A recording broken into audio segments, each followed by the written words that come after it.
Oke. Gimana? Apanya? Yang juara siapa? Kalau sekarang yang unggul Persib, jadi kemungkinan besar 90% Persib yang akan menjadi juara. Kalau melihat tadi cara bermain Persib, memang mental udah gak ada lawannya. Dan Persija memang bermain bagus, bahkan lebih baik daripada Persib. Peluangnya banyak banget mereka. Sangat banyak penguasaan bola, kalau tadi gue lihat dari statistik, lebih dari 60%, kalau nggak salah sampai 63%. Dan gue ngelihat yang membedakan yang pertama adalah mental, karena para pemain Persija tampak terburu-buru ya, shooting, crossing. Dan yang kedua gue melihat dari faktor pelatih. Ya, dan memang gue sebelumnya pernah mengatakan di platform gue bahwa Mauricio Souza ini bukan pelatih yang bisa membawa tim menjadi juara. Kalau mau bersaing di papan atas bisa dia. Tapi kan ini baru musim pertama Souza. Ya tetap nggak kecepatan nggak sih lu enggak juga. Enggak juga, dia mendapatkan semua pemain yang dia mau. Putaran kedua mereka punya banyak pemain. Kenapa dia tidak bisa membawa tim ini meraih kemenangan? Oke, mungkin banyak akan mengatakan seandainya bermain di Jakarta. Gue bisa katakan sekarang main di Jakarta pun belum tentu Persija menang. Kenapa tuh? Ya karena cara bermainnya tadi kita lihat terlalu terburu-buru. Iya kan?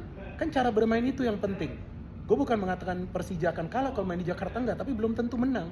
Mungkin imbang.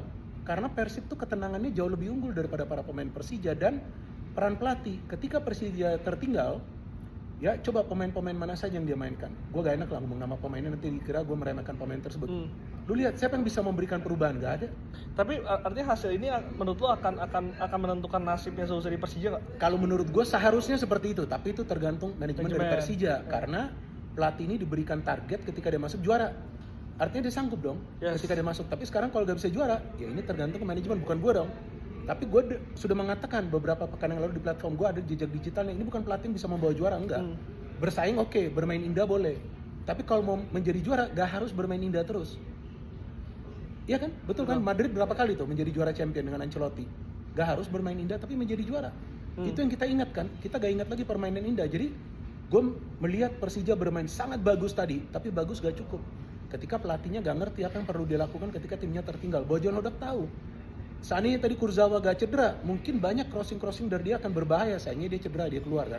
Sehingga Kastel tadi nggak gitu nyetel. Gak nyetel, tapi ada antisipasi dari Bojan. Dari Mauricio gue gak ngelihat dia masukin pemain untuk mengubah jalannya pertandingan, karena style of play-nya sama. Crossing, mengandalkan gerakan individu, shooting cepat. Akhirnya mereka kalah, padahal Persija bermain jauh lebih baik. Penutup, apakah hasil ini sudah bisa menentukan siapa dari juara BRI Super League? Ya, antara Persib atau Borneo, tentu kita menunggu pertandingan besok. Borneo bermain di Bali. Kalau Borneo gak menang, ya udah, ini Persib yang juara. Jadi Borneo harus menang. Dan gua harapin Borneo menang biar sampai pekan 34.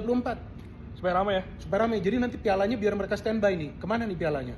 Di Samarinda atau di Bandung? Nah, biar pusing juga nih nanti I-League. BBB di mana? Di Samarinda atau di Bandung?